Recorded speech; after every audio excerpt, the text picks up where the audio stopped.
So, I want to ask you, what do you think the fastest line on this map is? That is a very good, maybe like, I don't know. I'd say straightforward. I think that might be wrong because of how you worded that. Maybe. That was slower.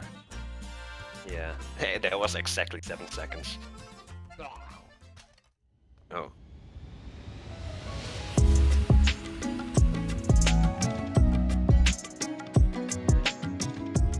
What you saw in the intro is the result of the time warp bug. Well, it's not really a bug. Time warp is an unintended abuse of the time correction feature in Zeepkist.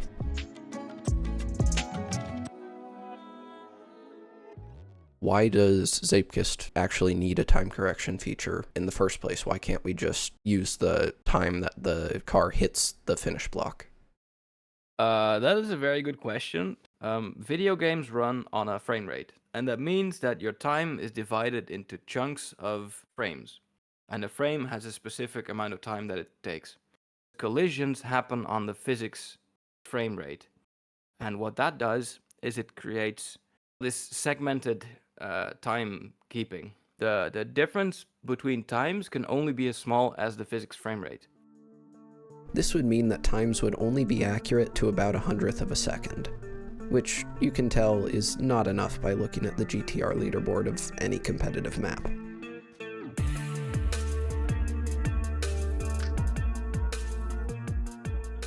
What does the time correction feature actually do? So what it does is the trigger of a checkpoint is bigger than what you see. Like it's quite a bit bigger than just a flat green force field you see. So you always hit the checkpoint like way ahead of where the middle of the checkpoint actually is. So then what I need to do is I need to take into account the velocity of your Zeepkist. I need to compare that to how far away you are from the actual center of the checkpoint. And then it calculates how long it would have taken you to go from that position where you actually hit it to the middle of the checkpoint. Well, that sounds great. It gives us a more accurate time than would otherwise be possible. But I wouldn't be making this video if there wasn't a bit of a problem. The first problem came when the first version of Time Warp was discovered and reported by Hydro and Trice. This exploit allowed players to get a shorter time than should have been possible by dying on the finish ring. We'll talk more about how this version of the exploit works later. More context is going to be needed to explain it. Despite being an interesting talking point though, this bug wasn't taken very seriously by many players. It was just too hard to replicate and worked on too few maps to be used by anyone but the most dedicated record hunters. For a while, the bug was ignored until a new exploit of the same feature was found. On September 20th of 2023, version 15 patch 38 was released, adding force fields, soap, new maps, and most importantly for the topic of the video, force field finish blocks. While the old ring finish blocks calculated distance to a plane that was fixed, the new finish blocks used a different method. Instead of using a fixed plane, the plane would always be drawn perpendicular to your Zeepkist velocity vector through the center of the block. This was done so that the new force field finishes could be entered from any side and still calculate time corrections. It worked great as long as you entered the finish in the way that you would assume should be fastest. But what if you decided to be an idiot like me in the intro? If you enter a force field finish normally, the plane is drawn in front of you and the time is calculated normally. However, if you do what I did in the intro, you can see that the plane will actually be drawn behind you, giving you a negative distance and causing the game to calculate a negative time warp, giving you a time smaller than just going straight into the finish.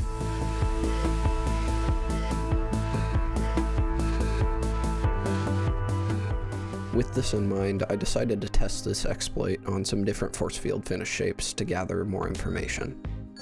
A huge thank you goes out to Hi I'm Yolo, who made the mod I am using to test, It uses the time before the time correction and the time after it to find the amount of the time warp. This made testing much easier and more accurate. These are the results, and as you can see, the bug has the most notable effect on time with the block finish type, since this shape allows the player to get a significant negative time correction. It's less effective on spheres and the curved side of a cylinder, since you can't really get behind the finish plane to get anything but a really small negative time warp. Now that we know a bit more about how the exploit behaves, how can we use it to our advantage on a map that's not specifically made for it? The first map I saw this bug used on was a qualifier map for Season 3 of the Zeepkist Showdown. When the qualifier started, players would climb the wall to hit the finish as early as possible. But as the qualifier progressed, people realized that going straight into the end was actually faster.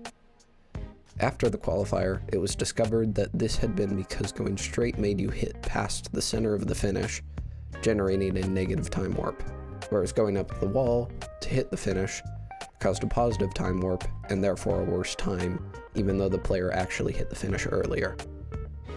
Another map where this can be used is ZSL Uphill Battle by Hawkmoo.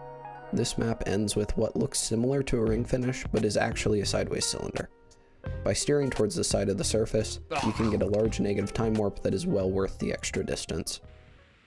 On many maps though, a time warp is not worth the required maneuvers. One such map is ZSL Quaint by Round NCT. Though this map uses the required finish block type, steering to the left side would require braking, and going to the right side would add too much distance to be worth it. So on this map, time warp is possible, but will not improve your time. Another map where time warp is not helpful is ZSL Marmalade Gyre by MDPL. This map is much faster than the others, and this is the reason why time warp is unhelpful. Since the time correction calculated is distance divided by velocity, the warp ends up being too small to be worth the extra distance to the finish.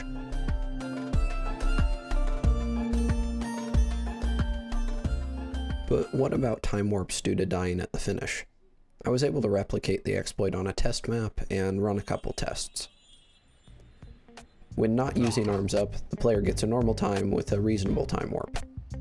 When using a bit of arms up though, the player hits the finish ring and sometimes ends up with a negative time warp. This is consistent, but hitting the finish the same way each time on an actual map is too precise to be consistent. So why do we end up with a negative time warp? That's exactly the same thing as what happens when you just hit it at a very weird position at a shallow angle. Because as soon as you hit your head on a ring checkpoint, your guy gets like teleported, like your ragdoll appears, and it appears 1 meter above the Zeepkist. So you hit the underside of a ring, and your guy appears inside of the ring, usually with upwards velocity, but because you're then hitting the checkpoint with a very, very, very shallow angle, the calculation again goes weird because you're going outside of like sensible bounds. So when your character hits the finish ring, a player ragdoll appears above the Zeepkist inside of the finish trigger area. The ragdoll has an upwards velocity that is slower than before the collision. Depending on the circumstances of the collision, the velocity vector may be pointing slightly away from the finish plane, in which case a large negative time warp is created as a result of the large negative distance from the angle and the low velocity.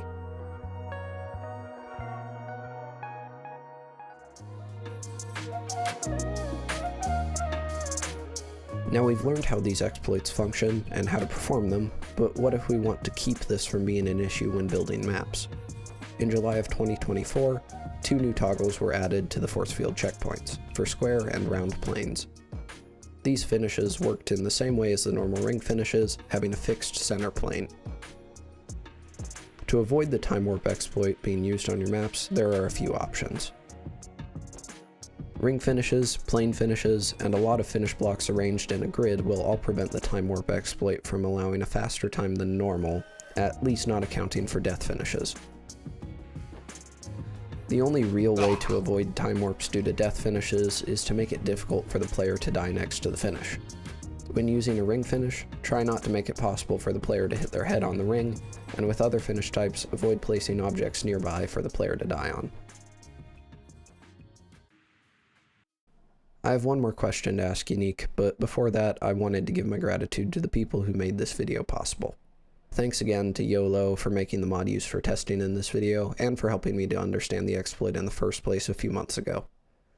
Another thank you goes to Hydro for helping me with research regarding death-related time warps, and for letting me use a couple of his video clips.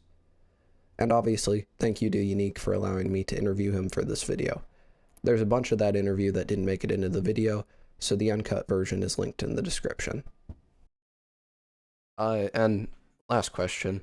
This is the most important question of the interview, I think. Yeah? What is the best type of cookie? The best type of cookie? Oh, wow. You're really putting me on the spot here. Can I say, a golze koek? I'm gonna say a golze koek. For American viewers like me, what is that?